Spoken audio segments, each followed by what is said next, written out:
to the show, everybody. Today I have the beautiful Lacy Lennon on. And Lacy, thank you so much for coming. I know you're not feeling amazing today, so I really appreciate you making the drive out here. Yes, absolutely. I hate canceling. A lot of times, I'm not going to say a lot, but anytime I think I've ever canceled anything in my life, it's due to me being so sick that there's absolutely no way.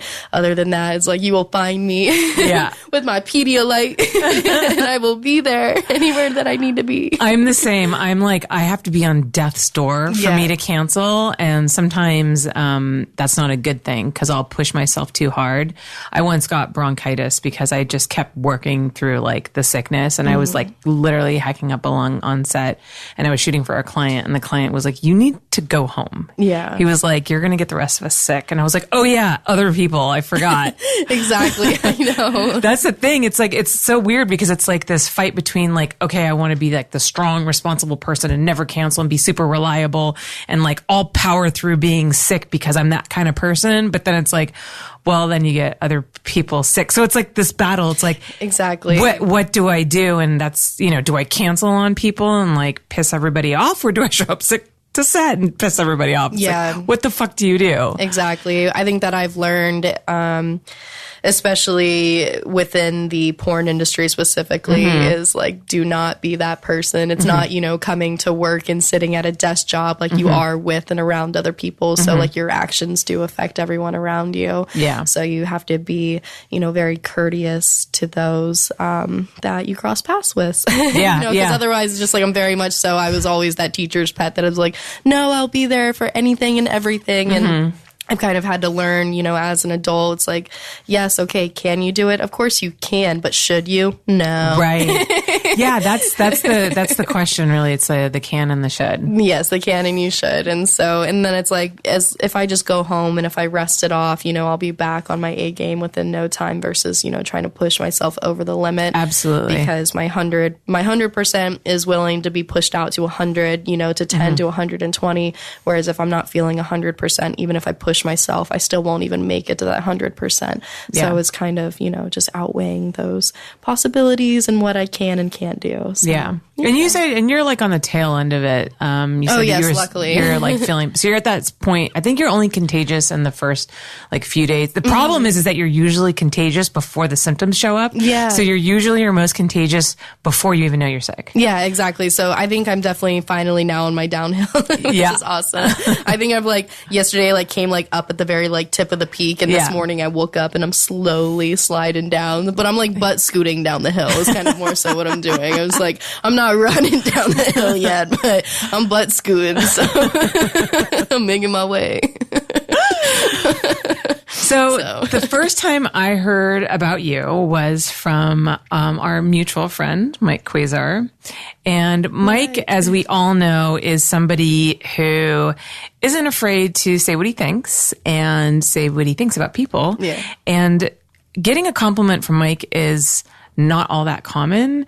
So when he finds somebody that he believes is really special and he purposely goes out of his way on social media to say this girl is really special, you know that he means it. And I remember, and I always take his word for everything. I actually ask him a lot of the times, if there's somebody that I know that he's worked with a lot, or I need to try a new male talent or something, I'll ask Mike, what is this person like? Because I know he'll always give me honest feedback. And when I saw him post about you and say oh my God, this girl's going to be such a huge star. And she showed up and she was professional and on time and she remembered all of her lines. Did you do a last minute fill in for him on a feature? I'm not really sure. I was extremely new at that point. Okay. I don't know if I was a replacement or what it was, but I wasn't given it, a day before the script. I was given it I think I was given the script a week before. Okay, so then you wouldn't have been a last minute replacement. I just remember him being incredibly impressed by how you literally were on it and knew all your lines. It was my second or third week in film. That's why. That's probably what it was. Yeah, then. It was I literally hadn't even been in for a month. I don't even think. And, I just came in and people had asked me, the agency that I was with at that time, They're like, do you act? Do you like to act? And I was like, I love to act. It's just something that I, really, really enjoy. And so I was so nervous. So I felt like I had like a lot to prove, especially because the very, very, very first set that I ever came into in film was, I had seen all these girls, like it still has me like shocked to this day, just because I worked for this girl company, and one of my biggest idols that, I had never thought, would be like a dream come true would, be able to see like somebody like Riley Reid in person. And it was my very, very, very, very first girl set ever. And I walk on that set and there she is. And so everything kind of like hit me in the face that I was like, okay, this is real. This is all obtainable. This is right in front of your face. And if you work really, really, really hard, you could have anything and everything you've ever wanted at your fingertips.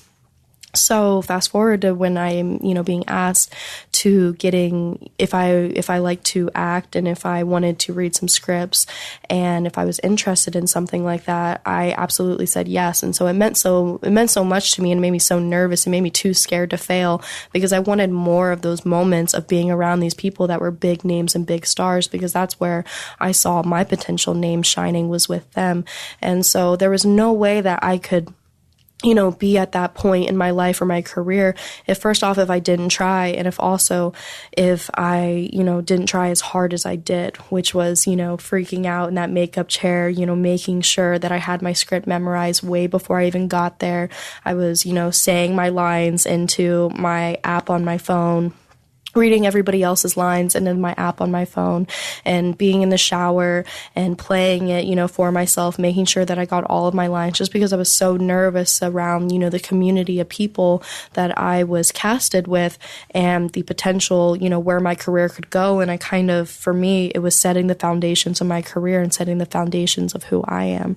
And I just wanted to be solid. Do you feel like you well, first of all, actually, what movie are we talking about? Just so people can go reference it. And then were you satisfied with your performance? It was Mike Quasar's Closing Time. Okay, I thought so. That was with Whitney Wright, right? It was with Whitney. She was the lead in the movie, so she carried the entire thing, and she did an amazing job. The entire movie was really interesting, and I got to play more of... I'm trying to think of like a good way to like express my character's personality. She's strong, but she's very much so like, well, these are the rules written and these are the rules that we're going to follow type of gal. And so, that was my character. Whereas Whitney's character, she was just more of like a badass, and, she whatever that she wanted is whatever that she got. And that's, basically the premise of the movie. And at the end of the movie, I tell her like, I'm out of here. I can't deal with this. I don't want to deal with this. Don't want to deal with any of this stuff around me. And I'm out of here. And I quit at the end. But yeah, no, I think that the movie came out really good. I think that everything for me is a little bit of a slower progression. I also think I'm probably one of my hardest critics. I don't think that anything I do is good enough, or I don't think... I know that feeling. I'm the same way. I think, it's hard because people ask me all the time, like, what's your favorite scene that you've done? Is there something that, that is almost like a showcase that you can point people in the direction of? And, sometimes I'm still even a little like embarrassed in the sense of like, oh no, I don't really have anything quite yet, because I just feel that I can do better. I feel that I have more to come. I feel that I'm just slowly, I'm just slowly, digging up who I really am, and it's a slow journey. This has been a completely slow journey for me, my entire sex worker career. How long have you been in the industry now? Come January, it'll be almost 5 years. I'll be 23. I joined when I was 18. Wow. Yeah. So now I know you joined the sex industry because you worked at the Bunny Ranch before, and we'll get to that. But in terms of filming adult movies, how long have you been doing that since? You were 18? No, adult movies I had started at the end and beginning of last year of October, November. So I'll be coming up on my year mark for film specifically. Yeah. Here soon, which is awesome. That's an incredible, I just want you to know that's an incredibly short amount of time. And for you to have achieved as much as you have in that first year is like really amazing and unusual. And Yeah. I hope that you see that, and I can understand that you feel like you have so much room to grow. And you do. I mean, we all do, but like you've done an incredible job your first year. So thank you. I hope you know that. You just see all these, people around you and all these accreditations that they're able to achieve. And, you want that one day to be you. And so Yes. I have this, thing inside of me, again, where I said it's like, yes, I am my own worst critic. And it's just like any time that I ever check something off my list, I probably have written down 5 new things that I want to do on my list. And so it's this non-ending thing that in my life that I'll just never be able to finish. I'll never be able to finish what I want because I don't really have a finishing point because I'm driven and I get a high off of success, and it's just something that I'm not really ever willing to let go. I get stressed out like when I don't have anything to do. Okay, so you and I are so incredibly similar in that way, and it seems like we both suffer from this double-edged sword, which is perfectionism. Yeah. And the great thing about being a perfectionist is that it makes you very good at your job, and you're always striving to do better. And so usually you continue to improve, you continue to achieve. But then the other side of it is that you're never happy with your achievements because you always feel like you can do better, and you pick apart all of the tiny little flaws that nobody else sees. So it's a strange thing. It's like it'll make you very successful, but will you be able to enjoy that success? That's the problem. That is the problem. I always wonder, it's like, what is it? What am I going for that I'll finally be happy? Like, what is it that'll make me happy? I feel it, yeah. And I really do not have an answer. I ask my fans all the time on social media, like, what makes them happy? And I I care about what does make them happy. And it's very interesting, to really, talk to them. And a lot of times they tell me just seeing me is actually what makes them happy. And it's such a simplistic answer that sometimes I'm envious. I wish that sometimes that I lived a life that having one idol or one person that you really enjoy seeing as a fan in your life is that's just kind of what it is. And it does make you happy, and you can kind of finish that sentence and put that hard period, and it makes sense. Whereas for me, it's like I always find myself, falling into Alice's, her rabbit hole into the kaleidoscope of ideas and successes and what my life looks like. And it's just this ever spinning kaleidoscope of, I don't know what's going on and I don't know when it will end. Right. Yeah. And it's like, I'm enjoying the ride, but there's no hard period at the end of it. So it's kind of it's a mad world that I decide to live in this mental chaos. Yeah, I know how you feel. I think a lot of the times we are so focused on our destination, which is always ever changing, because once we get to that destination, we set a new one, right?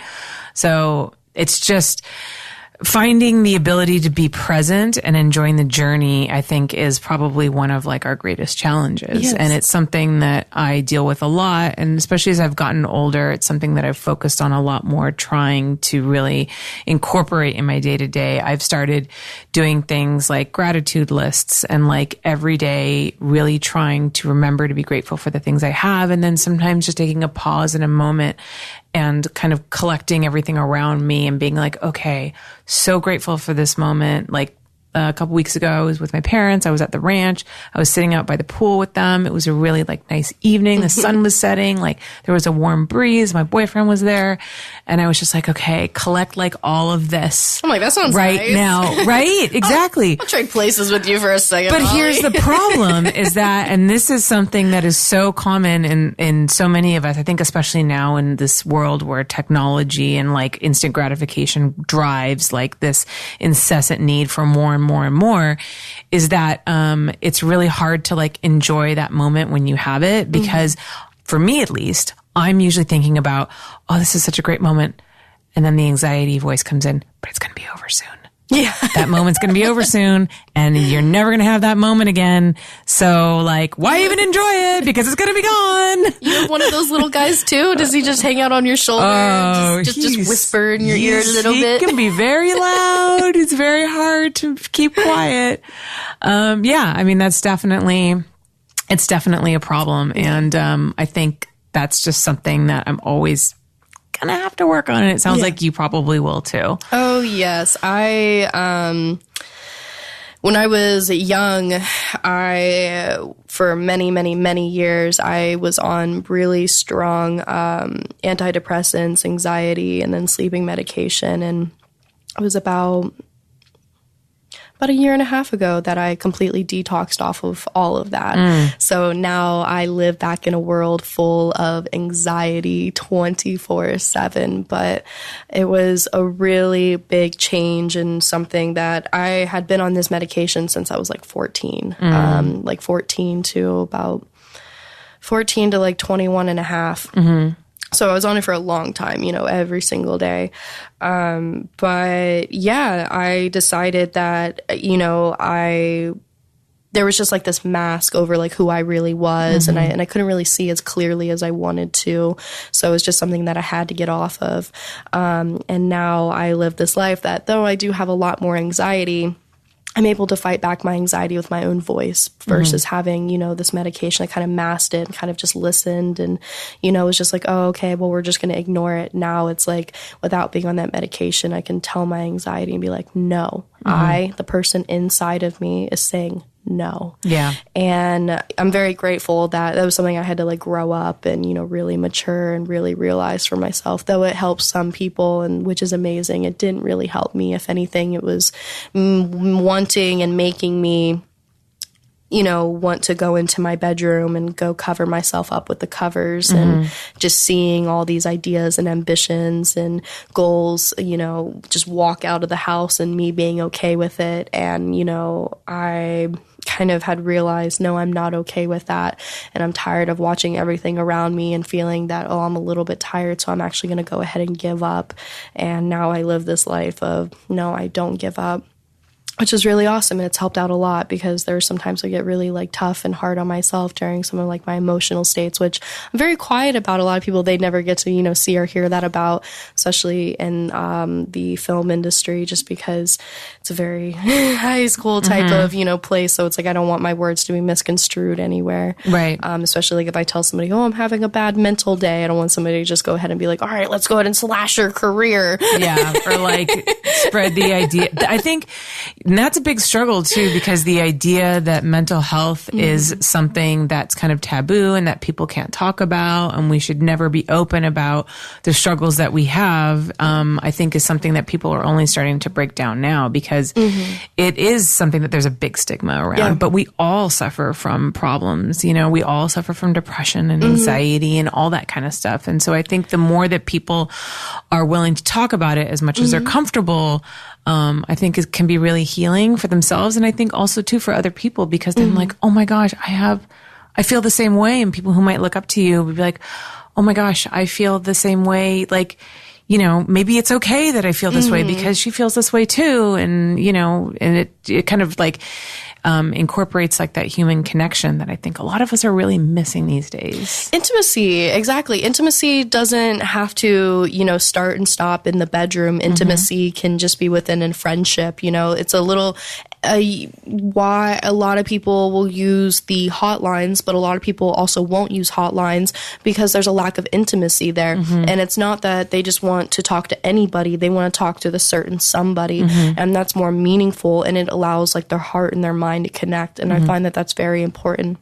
So being there for people and being that friend and being that person that maybe, if you can't empathize, but even just sympathizing with them, just doing something that small is extremely helpful, and I'm for it. So do you find it hard?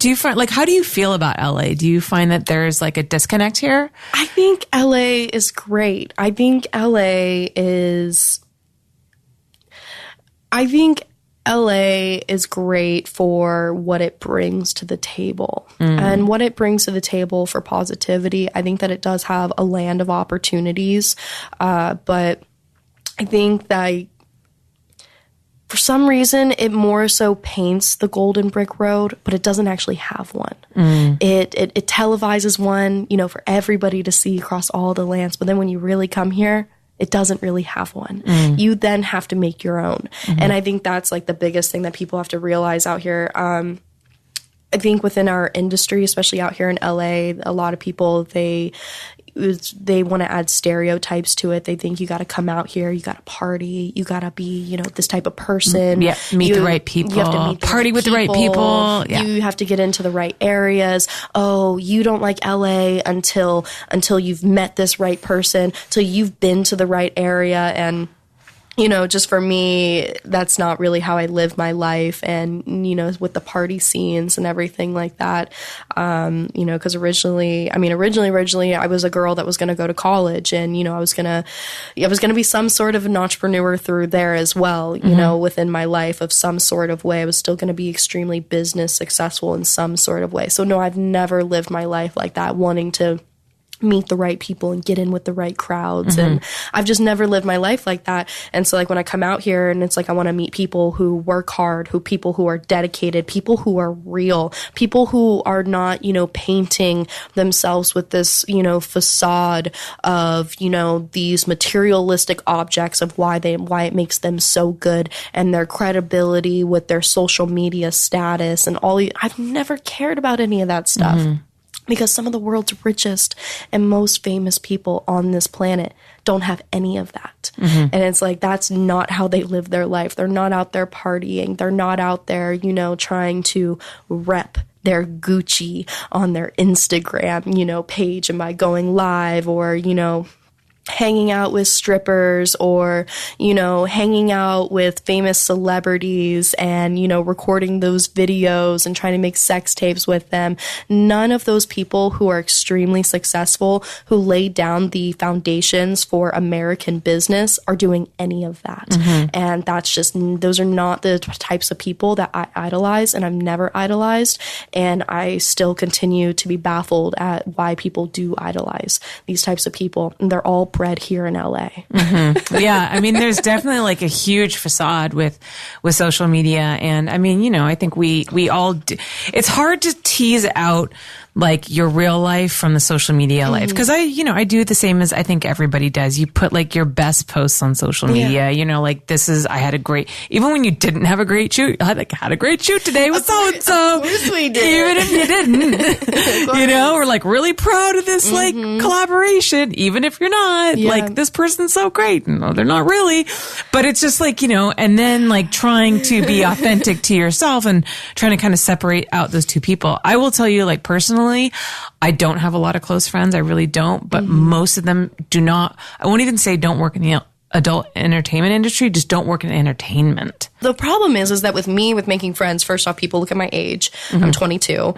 So most of the people that I want to hang out with are not 22. So then when I want to go find like a group of like 30-year-olds, they're like, what's this kid doing here? And I'm like, I'm not a kid. And then they're like, so what does she do for a living while we're all lawyers and doctors and astronauts? And I'm like, oh, I work in the adult entertainment. They're like, so you mean porn? None of them want to be friends with me. That's kind of like where the problem, you know, that definitely is like a big part of the problem, because a lot of people that I try to make friends with, you know, they see the type of career that I'm working, and they're very judgmental just on that. People there, they want to take advantage of you. They want you, hey, send me nudes. Oh, I want to do this. Oh, I want to go out on a date with you, or I want to hang out with you.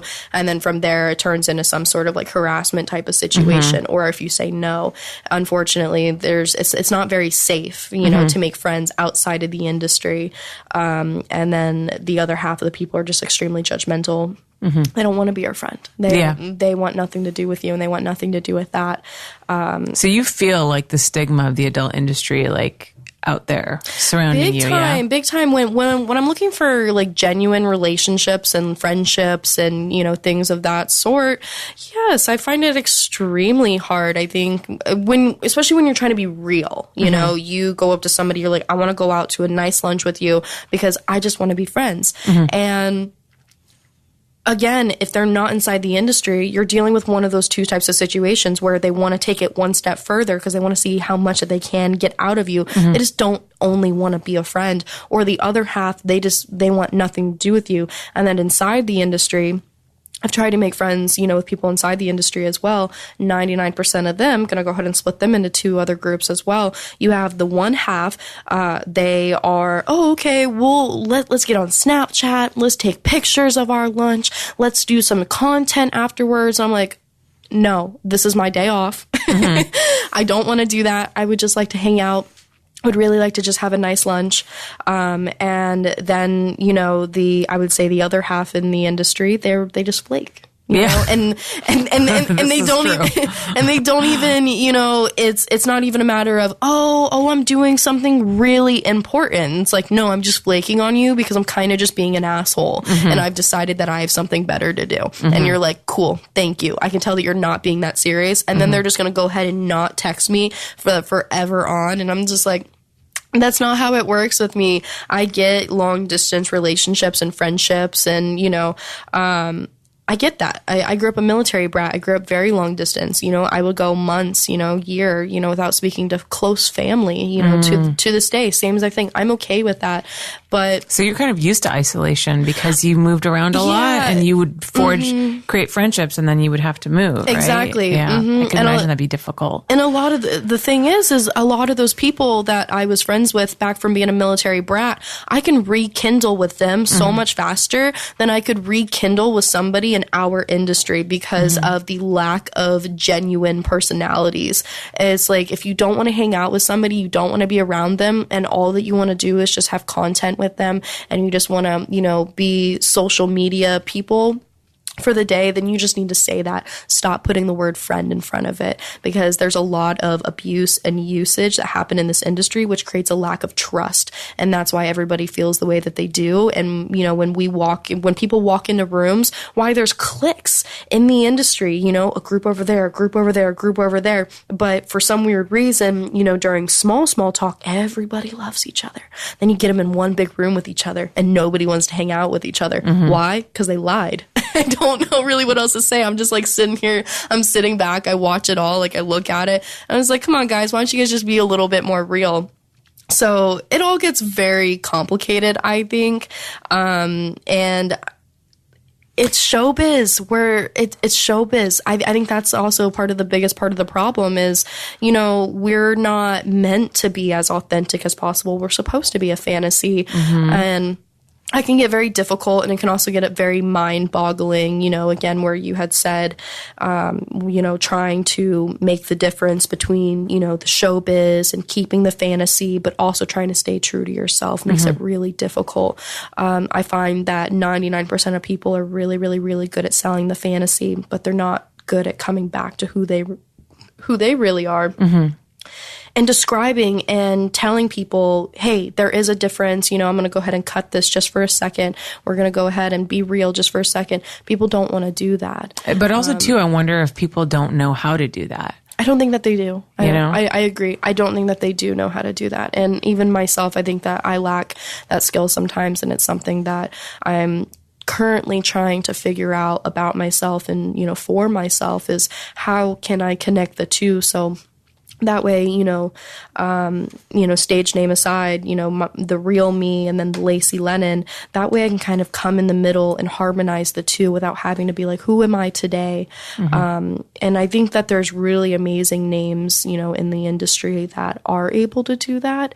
I'm just going to go ahead and shout out one person. I don't even have to, but I am. But I think like somebody like Abigail Mack is somebody who I look up to a lot. Yeah, she's amazing. I look up to her all the time. Anytime that I'm finding myself like in a really like moment of darkness, she's always told me that I can reach out to her at any point in time, anytime that I need her. Yeah, she's a really authentic person. It's so funny because I just shot her literally last week, and she was talking about the exact same thing that you were just saying about going to lunch with someone and how like they're like, oh, like, yeah, let's get together and then we'll like shoot some Snapchat content and stuff like that. And Abigail Mack has like a huge Snapchat like following like business, like she does really well in that. And she was even saying like, no, I don't want to do that. I want to literally just have lunch and like talk about our lives and talk about ourselves and not like put it on social media and not make it a work thing. So, well, because anything that I want to talk about or do at lunch is not going to deal with work. I think that's also another thing is like, it's not going to be sexy. Nobody wants you to Snapchat talking about your feelings.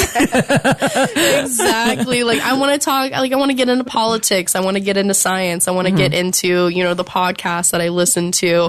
I want to get on, you know, just a more real level because again, a lot of times that Lacy Lennon, you know, figure on set, I don't want to be a boner killer, because if it was up to me, I would talk about, you know, that stuff on set as well, but I'm not going to. Yeah. So it's like I find myself a lot of time either in isolation or with my dog.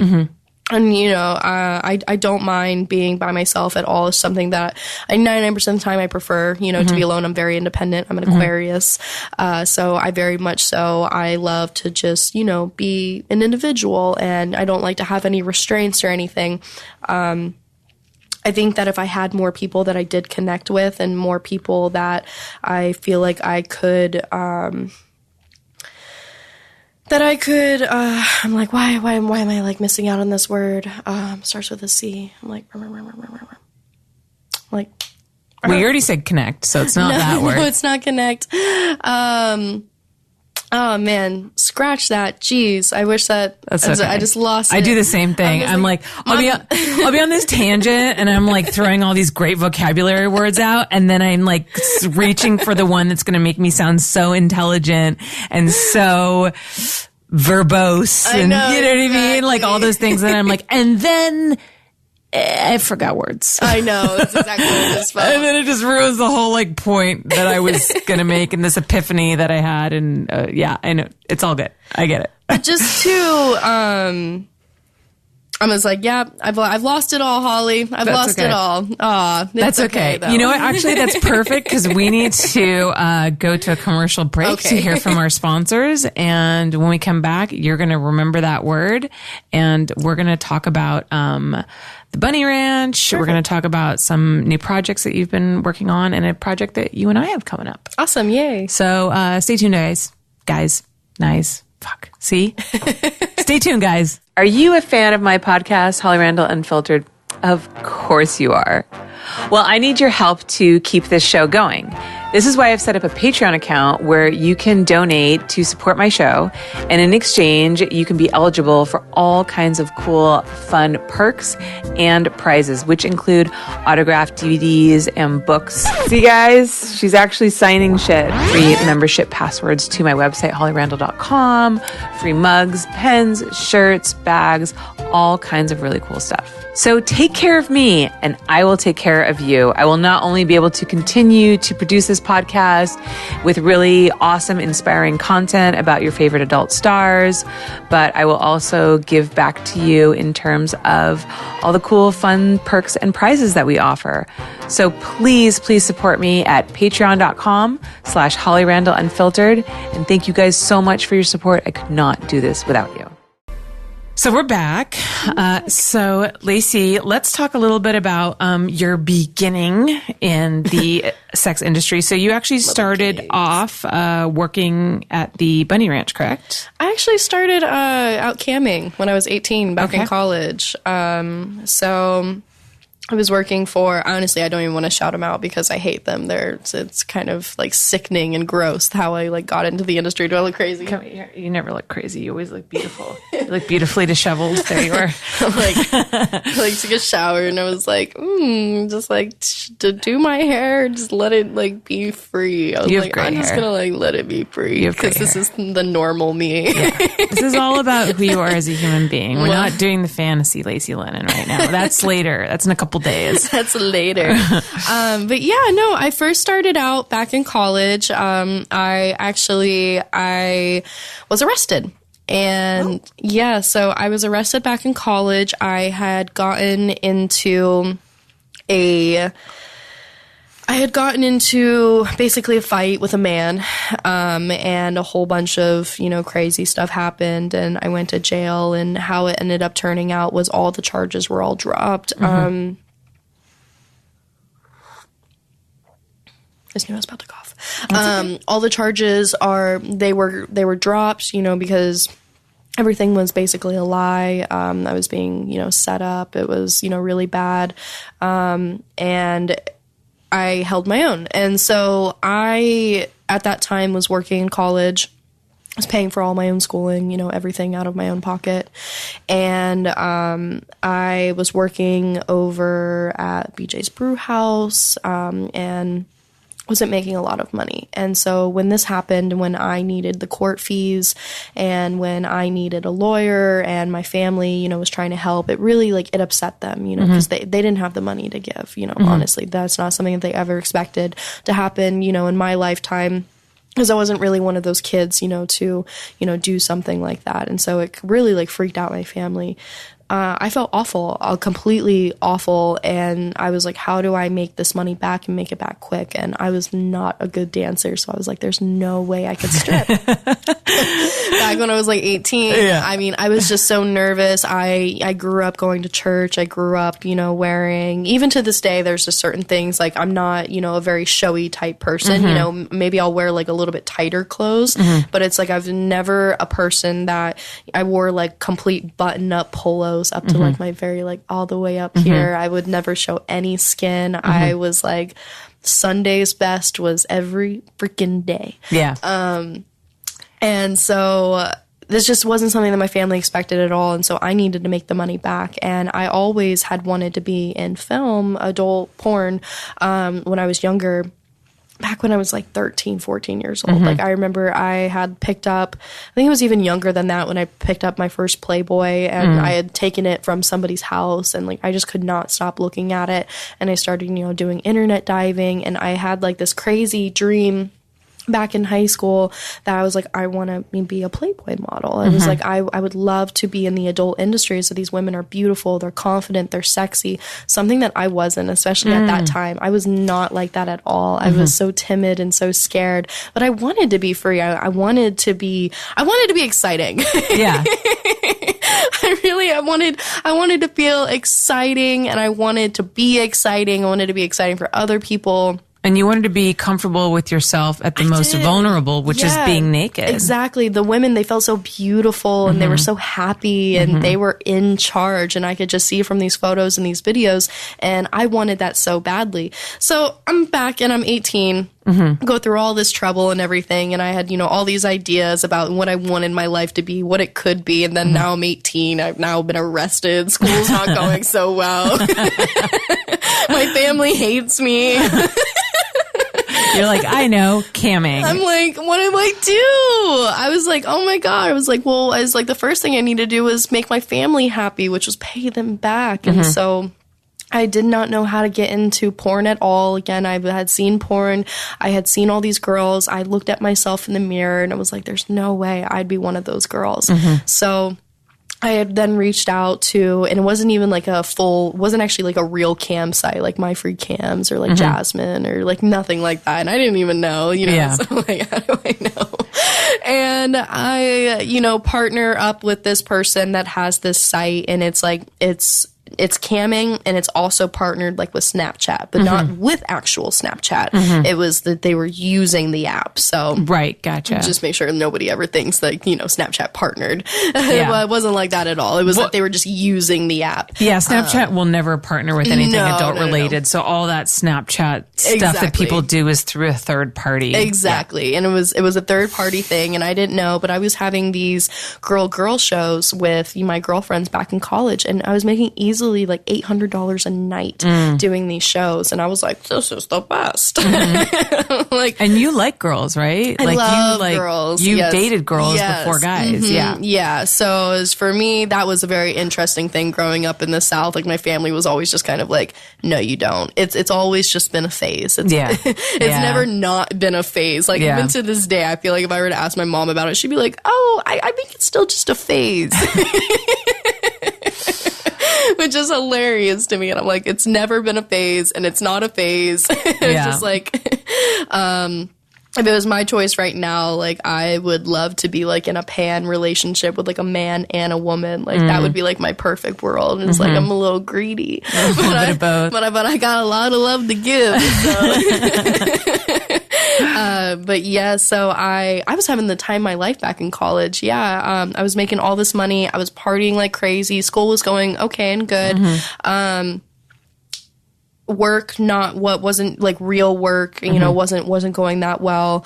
And so I'd committed, to doing like this cam thing. It started, and then it started slowly like dying off, and I didn't really know what to do because I had spent all my money, of course. You make all this money, paid my parents back. Then I'm making more money, and then I spend it all. And then, I didn't know how to market myself. I didn't know how to do anything like that. So I would start, I started doing all these things. And that's kind of like where, when I came into porn, people were just like, oh, how do you know how to market yourself? And I'm like, because I failed for like the past, 3.5 years, and I'm just now doing it okay. Experience is the best teacher. Experience is the best teacher, and I'm so grateful for it. So then after that, I did do some light stripping over in that same area. And at this time I was over at like the Reno, Nevada area because that's where I went to college. And I was awful. Again, completely awful. I'm not a good stripper. I think now I could probably, that I've learned, but it's not so much a natural thing for me. Yeah. The type of dancing that I love is very musical, very show type. I would love to one day have my own burlesque show, which is in my like 10-year plan. Actually, I could see that. Burlesque is something that I can do. I mean, if you want to add a little bit of jazz hands to it, like I'm your girl. But you tap dancing, burlesque tap dancing. That's like a thing, though. I mean, no, it really is. Like, but that type of arts is more so like where I lie. Again, in college, I was an opera major, so. Very much so, like that, like classic arts is just kind of like where like my heart and soul is, but it has an erotic flair. And so I didn't do so well there. And at that time, I was in beauty school. I had left college because I dropped out. I couldn't afford it. I mean, just as simple. Like, I think if I had the money, back when I was 18 and if my school was completely paid for, I probably would have still stayed in school, honestly. I love my career so much, and like, I wouldn't go. I think I would have stayed in college. I think I still would have came over this path some sort of way, but I do think I would have gotten my degree. I'm just one of those people that. Yeah, I started working for my parents when I was about 20, and I was about halfway through college. And I kind of like knew that this was going to be like my career, and I knew I was going to take over for my mom, but I still went and finished college and got my degree just because. Exactly. Like, I knew I would never use it, but I was like, I just want to finish this and like. Exactly. But I had parents to pay for it, to be honest. So, you know what I mean? Yes, lucky you. Yeah, a little privileged. I get that. So at this time, I was over at beauty school.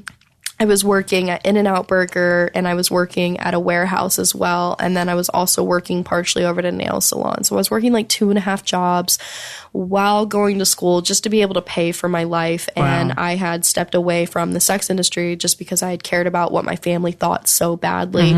And they were just so against it. And they're like, you can do it. They're like, you don't have to do that easy way out. And I'm just like, and that's what they kept calling it. But for some reason, like in my head, it wasn't clicking as like an easy way out. Because I was like, it's not that easy. Yeah, it's always from people who like haven't worked in the industry. I know. I'm just like, oh, that easy way out. It's like, have you ever been on set for 18 hours? It's not that easy. It's not that easy. So I'm crying outside of my beauty school because I'm like living off of like $20 biweekly is what I was living off of. And it was really rough. Like, I was so skinny. Crazy, like what I look like now to like what I look like then. I was so skinny. I just wasn't doing like a lot of like the right things in my life. And I had this one girlfriend, she saw me crying outside and she's like, what are you crying for? Blunt as can be, right? What are you crying for? Well, I'm crying because I'm sad and I don't have a lot of money. And then she's like, shut up. And then she's like, have you ever heard of the Bunny Ranch? I'm like, no, I've never heard of the Bunny Ranch. She's like, you're beautiful, you're young. She's like, shut up, call them, and get your life together. Was she working there? Or did she? Was. Okay, I was going to say, because that's kind of a random thing to say to a friend unless you have some experience in that area. And we weren't even like friends either. Yeah. That, I'm being nice. But she's an acquaintance. She was an awesome person. But so I emailed Dennis Hof later that night, and I'm so nervous, and I'm not really sure. I'm not really understanding. I went on, did a little bit of research, went onto their website, started looking. I kind of thought that I kind of understood. But at the age of like 20, I'm like, oh, so this is like Moulin Rouge. I love Moulin Rouge. I'm over here like, I could be Nicole Kidman. Diamonds are a girl's best friend. And I'm like, that's literally what I'm thinking. I was very mature, but still not very mature. And, so I emailed Dennis. I don't think that he's gonna, I'm so nervous and I'm laying in bed. Not even 30 minutes later, he emails me back. And I'm like, whoa. And he says, I need IDs now, just make sure before he continues any part of the conversation. Send him IDs, because you have to be over the age of 18, and he didn't want to talk to a minor. From there, then he told me, come out to the bunny ranch. And that was kind of a crazy experience because, like, I didn't know as, like, a working girl when you go up to the bunny ranch, when you ring on the bell, you're supposed to ring twice. Because if you ring twice, then all the girls don't run up. If you ring it just once, they think that I'm a client. Oh. So I'm coming over there for my meeting with Dennis Hof, and I ring that buzzer, and all these girls stand up in this lineup like I'm a client, and I'm so confused. That must have been really strange. It was so strange. They gave me the evilest faces on this planet. Like, you want to talk about, like, they were just so disappointed, and like they were not they're like, oh, another new girl, kind of like how people feel and born about, like, oh, another new girl, more competition, except for they were lined up in a line, and I mean, all eyes on me, and I'm like, oh my god, what is this place? I'm like, they're all so pretty, but they're all so evil looking. So from there, I had met Dennis Hof, and that was actually when I had met Dennis Hof, I believe it was the day after Hugh Hefner actually passed away. And that, like, was heartbreaking to me because like that was a really big dream of mine, was to meet Hugh Hefner one day. How I had said earlier, like, when I was young, when I had seen, the films and the magazines, it was through Playboy, and I had always, wanted to be like a Playboy bunny. That was, like the little childish dream inside, and I was like, no, he died, and like cried. And so Dennis showed me his picture of him and Hugh, and they got matching sunglasses together, and then, like, he let me wear them, and I thought that was really cool of him. But yeah, Dennis led me in a pretty good path, I think. From there, I started working over the bunny ranch, and I moved in, and I lived and worked there for just about a year. And that was insane. Was it what you expected?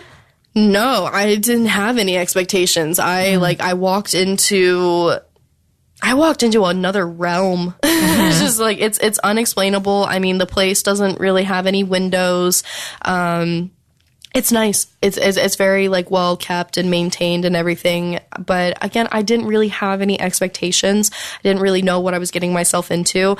My first party, Air Force Amy actually negotiated the party for me, and this person spoke no English.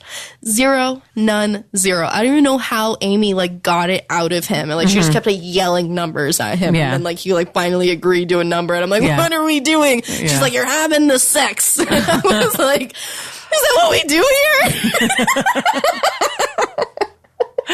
That's me. I'm like, oh my god, I'm so nervous. I'm like, what is happening? I was like, oh my god, okay, we just negotiated. I was like, okay, this is, like, really, really happening. So wait, okay, so it was a party, so there was more than you? No. We, over at the brothels, you call them parties just because it's better than just saying, like, your client or your experience. Oh, okay, so it's a one-on-one party. Yes. Gotcha, So gotcha. whether it's, like, two girls and one guy, one girl, one guy, no matter what, they always call them parties. Gotcha. So, okay, that's some insider. It just makes it nicer. Totally. It is a nicer way to, like, have them, like, not think about it. And then at the end of the experience, there's intercoms in the bedrooms because there's no locks or anything. The person will come in on the intercom and say, "Hi, honey, it's time to reparty."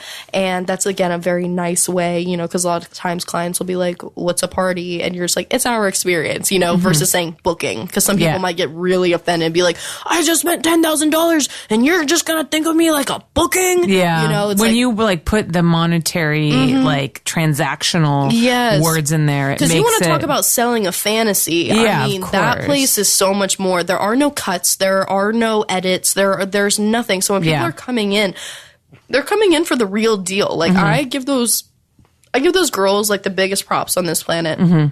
I have so much I just respect them so much, out of, that and strippers. I think that out of, like, the respect that I have for sex workers, for me personally, it goes, like brothels and strippers are very like hand in hand, like about like the respect that I have for them. I would probably say I would go mass respect to strippers, mass respect to brothels, mass respect then to porn stars, and then cam. If I had, because I have worked every single fucking one of those. Like whenever like I see girls that come into porn, they've never done anything in their life, and I just see them they get this and they get this and they get this and they get that. I just laugh and I don't even care, because I'm just like that's not what a real sex worker is. It's a much more controlled environment. Yeah. And also, obviously, it depends on who you work with, but you're generally working with other professionals. Like, as a porn star, if you're doing a scene, you know, with like Manuel Ferrara, like you're doing a scene with somebody who's a professional. Like, he knows how to have sex. He knows how to, you know, if you're working with somebody at the Bunny Ranch, I'm going to assume that guy's not a professional. Exactly. None of them ever are. You're working with real people. You're working with some of the most vulnerable people on this planet, because first off, you're asking a man to pull down his pants. You're asking a man to then open up his wallet. And then you're asking him, hey, now go ahead and take off your fancy belt, your fancy shoes. Go ahead and set down all your stuff. Go ahead and trust me for an hour. You know, you're asking a lot out of them. And then to have to deal with their emotions.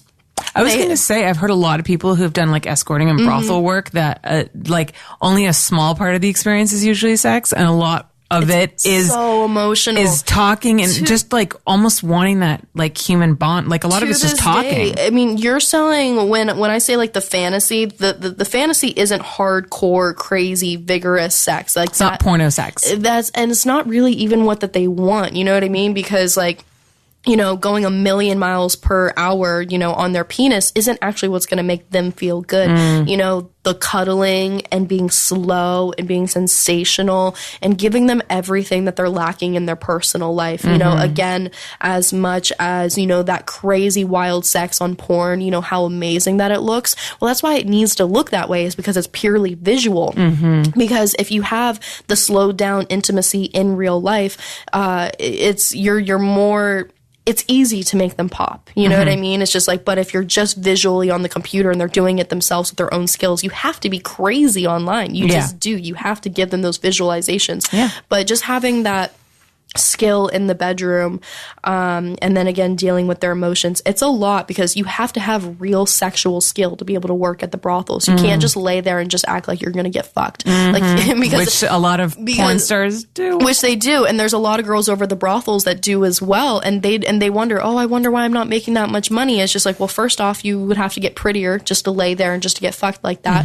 And I'm just like, and second off, nobody's pussy is that good. Like, I don't know what else to say. Just laying there, I'm just being a dead doll. They might as well get a sex doll. Like, that's not what they want to see. You just want to give them a little bit of that intimacy. Just kiss them. Being kissed over at the brothels usually costs double. Interesting. And so, I mean, I know for myself with girlfriend experiences, like if it wasn't girlfriend experience, like there was no kissing involved. And that was a really big deal, because that is what sells there, is the intimacy. What exactly entails a girlfriend experience? So kissing? I think everybody, as a disclaimer, everybody's girlfriend experience is different. When you work at the brothels, the girls are independent contractors, so they make their own menus, own prices. Everything is just in the power of negotiation. So it's it's a barter situation, you know, depending on what that they have and what that they want, and then what service, you know, would she like to give. For me, a lot of times my girlfriend experience, it all just kind of depended, because sometimes I would have like virgin girlfriend experiences. I was known a lot for being with virgins. I get my virgins message me all the time on social media still to this day. I'm still in contact with like a lot of my clientele back from Bunny Ranch, just on a talking basis. That's all that it is. Just because I won't illegally escort. It's just not something that is too scary for me. Totally. I hear about like everybody to each is their own, but I hear so many scary stories, and I just know that I'm probably that person that, you know, the first time. And be like, oh, of course, it would be me. All right. Well, I'm guilty.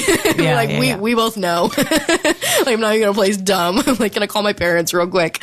You know, I don't want to do that. I'm too scared. So, especially because I know that we do have a legal system, and then we also have these girls that are fighting tooth and nail trying to get it decriminalized. And a lot of people don't know that they're trying to get it decriminalized either.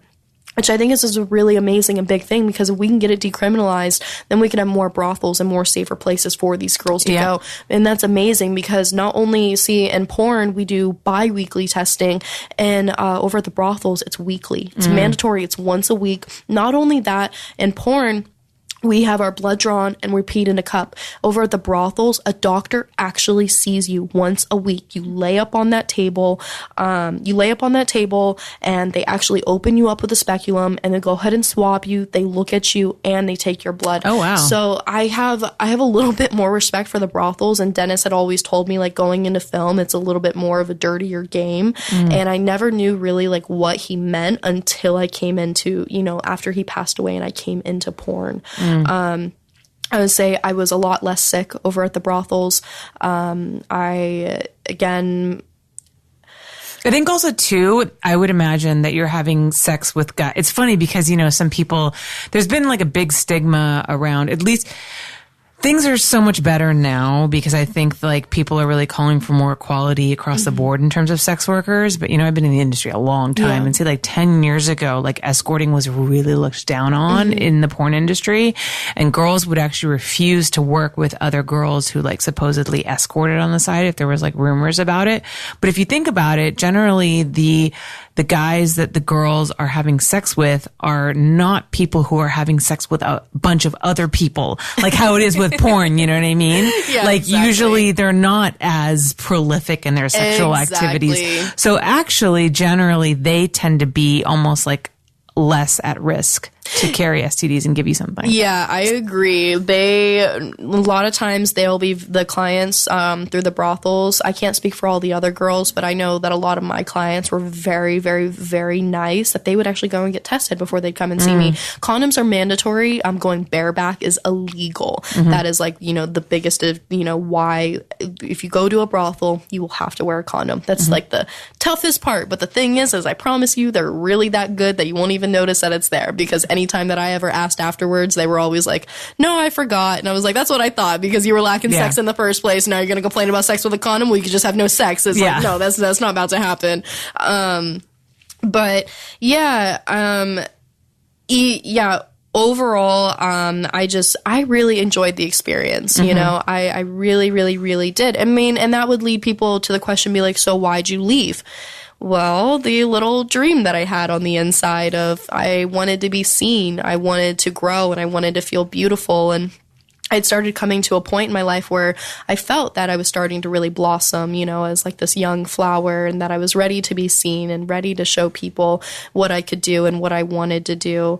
And that's why I made that big jump. Do you think that working at the brothel maybe helped you with your self-confidence, because your clientele, I would imagine, was probably very appreciative of you? Like, did you feel kind of like they gave you the confidence to see yourself as the beautiful person that you are, and then you thought, okay, I'm ready to take the next step to film? I think I think what raised my confidence so much was my ability to negotiate and the power of the mind. Honestly, I think once I read more and I researched more, and then I had that experience behind me of talking to these professionals who are CEOs of, to this day, I could pull up apps on the Apple App Store and point out several, like within top 5 apps within the technology, medical, and science apps, and I have fucked their CEOs that they have come and seen me before. So are you saying that you actually learned like business negotiations from some of the people? Oh my gosh, they taught me so much. And Dennis always also told me, there's one thing about being a beautiful girl, but he's like, but you want to be a smart girl. And he goes, and you will be a smart girl. And I said, yes, Dennis, I will be a smart girl. And that was something that I made a promise to him, that I was like, I will always be a smart girl. And he knew that from the very moment, that he's like, I can see it. He's like, you can just see it in your eyes. And he goes, and I never want you to be taken advantage of. And before I had came to Bunny Ranch, I was really scared, to go to Bunny as well, just because, I'd been in relationships of like really, really awful violence and just really awful things that had happened that, I didn't think that I could ever be around a man again almost. I just, things that I've taken me a very long time, to build back up and to kind of, bring those pieces back together. But Dennis told me, he goes, when I told him about the stories, he goes, well, now it's time to take all their money. I like that. And I was like, that's a good way of looking at it, Dennis. And he was just like, everything that any man has ever taken from you, he goes, it's your turn to take it from them. And that meant so much to me. And, you know, to become powerful and to be strong and to know that whatever it is that I'd wanted with the power of my mind and my speech, that I could get it. I wouldn't have to do anything else. He goes, you don't have to do anything sexual. He goes, you don't have to touch them. He goes, you don't have to look at them. He goes, but with your power of your negotiation, you can get what you want. And being that I'm able to do that without having to rub myself up on somebody first or touch somebody or do a favor before I ask, being that I can ask, get what I want before I absolutely do anything, I think that's what raised my confidence. Interesting. I worked very hard at just owning, you know, recognizing your self-worth, which I think is really hard for a lot of people to do. Even I struggle with that when like negotiating my rate for something. I almost always lowball myself. Yeah. And I have to remind myself like, okay, not only does like 20 years of experience come with this, but also like I've spent a lot of money on equipment and just like, you know, I have a significant social media following, like just all of those things. I think it's something that is hard for, I think, especially too, as women, we struggle with that. Exactly. Especially as being like a woman, I had severely struggled with that. And still to this day, I'll struggle with it. Yeah. But I'm extremely grateful and thankful for my time that I did work over at the brothel, for allowing me to grow and meeting such beautiful and strong and smart, capable women all under one roof of a house and being able to grow and being around all these superior creatures, really. And then at the end of the day, I mean, they're all just people. And I think that they were a really awesome, amazing sense of, or they're such an amazing community of women because these women are wives, they're moms, and they work their asses off and they hustle like no other. And then they go home and they leave it all behind. And seeing and being around these types of personalities in my past, it just showed me who I want to be, and they allowed me to grow and, you know, be around personalities again that I one day want to embody myself. And that's just being, you know, a hard worker, but also being as genuine as possible and just being a badass. And yeah, I'm extremely grateful for it, and rest in peace, Dennis, because, you know, I was a part of American history and before it was too late, and that was amazing. And so now I'm here today. Yeah, it sounds like you definitely learned a lot from him. And I really love how you've painted a different picture of, you know, working in a brothel than I think most people imagine. Yeah. It's because there's a lot of mystery around it. A lot of so people don't want to talk about it. And it's something that's kind of taboo. So I really appreciate that you're so open about it. I wish that, you know, you know why it is, because people are fucking hung up about sex. I guess. I'm over here like, I don't know why it's taboo. I'm just a millennial over here. Like, that's weird. Why would that ever be taboo? What does taboo even mean? So, we're going to have to wrap up the interview soon, sadly, but I do want to ask you about, well, first of all, one of the other things that makes me sad about you being sick, besides obviously me caring for your welfare, is that you are like a fucking unbelievable opera singer. Yes. Like, unreal. So I remember the first time I heard you, I think you started singing on set and I didn't know. And I was like, did someone like put on fucking the opera? I'm like, what the hell is that? And I come around and it's you. And I was like, whoa. And that's like, I mean, so for me, I have a terrible voice. I sound like a dying cat. So like I have a huge amount of admiration for people who can sing well. I think it's such an incredible talent to have. It's such an amazing manifestation of the beauty that human beings possess and, you know, the artistic display that one can have. So, and opera is like next level. You know, there's like, you know, being able to like sing a little ditty or fucking Britney Spears, and then opera is like the next level. It's like really amazing and moving. So, you were going to sing for us today, but you're not feeling well, so you're not going to. I'm so sorry. That's totally okay. You guys can go see her sing in the new Axel Braun Captain Marvel movie, it's right? It's not opera, though. So I will say, yes, I am singing, and I'm very excited. It is a parody from there was a song that Celine Dion did, and she sings this song, and she's in this beautiful dress, and she's on a stage, and then Deadpool comes out wearing heels and starts dancing around Celine Dion. And so this is where Axel had gotten his idea. Right. I don't know if we're going to fully do that, but I do know in time for the movie being released that they did make it the main soundtrack for when they bring all the characters in at the beginning. What's the name of the song? It is...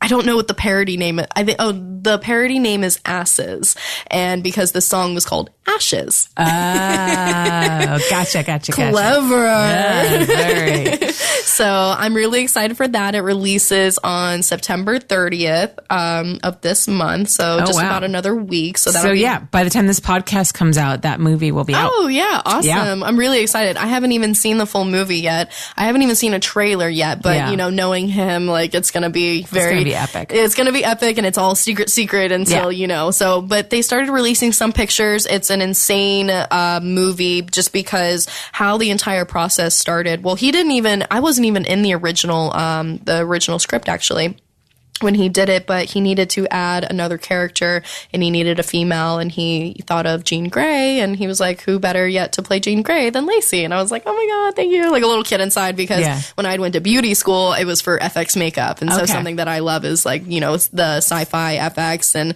I'm a huge comic book fan. I have like boxes of comic books. Like it's insane. Like I'm such a comic book fan. So I was really grateful, actually. And then the costumes that he does for him are crazy because they're completely custom made, like to your body, and shoes included. Like the shoes are sewn into the costume. So if you take off the costume, the shoes come with it. And so the entire sex scene is also done inside the costume. So, and I can't say who I had my sex scene with either, except for... it was ridiculously hot. I was just going to say, I bet it looks beautiful, but I bet it was horrible to film. It was horrible to film. I'm going to be honest. I don't know what they say about it, about the people that I worked with. I'm sure that I'm just going to be honest. Knowing them, if they went on a live thing, was like, so how was it? Both of them are such professionals. They'd be like, it was so amazing. Yeah. It was the best costume to have sex in ever. Yeah. And I'm over here like, it was not the best costume ever. It was the worst. I was dying. But the thing is like, I think I was like the second to least dying. Like the first person dying was our male talent. And I feel so bad. We had like, everybody was on standby on the sidelines with like ice packs and like waiting for him to say cut and like to go throw them. And oh my gosh, it was... Some of the most cinematic and beautiful porn scenes are the worst to film. Worst experiences ever. Yeah. I think some of my worst experiences on sets have been some of like my best films. Yeah. And that has to like, I don't know what the porn gods are doing and why they think that is They're like, you're going to work for this great scene. And I'm over here like, and then I have like some amazing days, amazing set days. And then I see it come out and I'm like, oh, that's a little downplayed. Like, what the hell, guys? Like, that was such a good day for all of us. And the editors are like, no. Yeah. This one was better today. Yeah. I'm just like, screw you guys.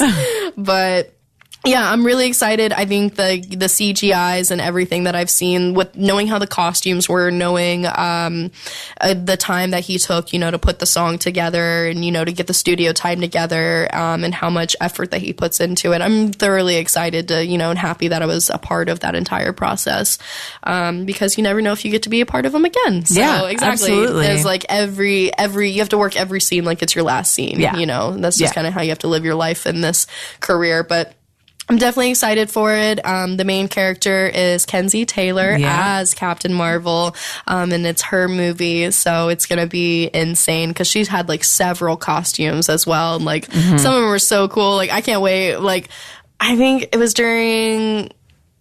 Nope, can't even say that. All right, never mind, guys. Sorry, you have to wait till the 30th. I'll have to wait and see. Yeah, I had her. I saw her a little while ago. She actually came to my small little like birthday party, and we talked about the movie. Oh, I know. I saw Holly. I watched your birthday party on social media while I was sitting terrible. Alone. You're over here like, so do you have friends? No, Holly. Well, I just had this birthday party as well that I did invite you to. Well, that's cool, Holly. I still have no friends. Well, I can tell you how to make friends. Okay, next year. I'm sorry. I'm like, I'm just gonna go crawl into my hole now. It was really boring. It was terrible. I didn't want to be there. I'm sure. Whatever. Whatever. You can say that. I'm over it. So just a little plug for everybody for the Captain Marvel movie. It is a Wicked Pictures movie, and you should actually go to the new Wicked Pictures website, wicked.com, because they just redesigned it, and it looks really, really fabulous. Yeah, so I'll it's check it out like it's looking good. So you should go. You should join. You can see some of my movies there. Stranger Than Fiction is about to come out, the last movie that I did, and then Lacy and I are shooting another movie for Wicked this weekend. Yes. Which I'm very excited about, and I'm going to apologize in advance because you have a fuck ton of dialogue. I know. But you're going to do great, and we're going to power through it. Most movies sit around, I don't know, like the 18 pages is kind of like where they sit. How many pages did you write? I think it's like 23. 24. Is it 24? Okay, sorry. I'm almost like a solid 24. I know, and I actually cut it down to it was more than that before. Don't let her lie to you. She did not. Before you got it, I swear to God, it was longer, and I cut out a bunch of shit. I also, when I did Sexual Fidelity, it was also long, and both Casey Calvert and Seth Gamble told me, like, this is like a lot of fucking dialogue. And I was like, sorry, I won't do it again, and then I did it again.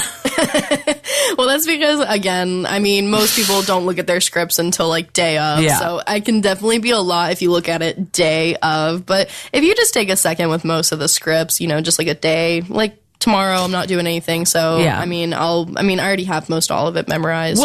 We'll get through it. Yeah, and, it'll be great. And to be honest, like, I'm also one of those people that I don't really like to do the shortcuts of the voiceovers. Mm-hmm. So I don't do a lot of voiceover in my movies. Yes. A lot of voiceovers are so spot on. I want to like try out for like those cartoons, those like voiceover actors. Like because of porn, and I've done so many voiceovers, I'm just like, I feel confident enough that I could possibly be a voice actor. You probably could. I think, I don't know. I feel like almost every single movie that I work, it's like half of the script is voiceovers. Yeah. So it's just kind of like the way. Yeah, not this one. You only have one voiceover. Sorry. Sorry about that.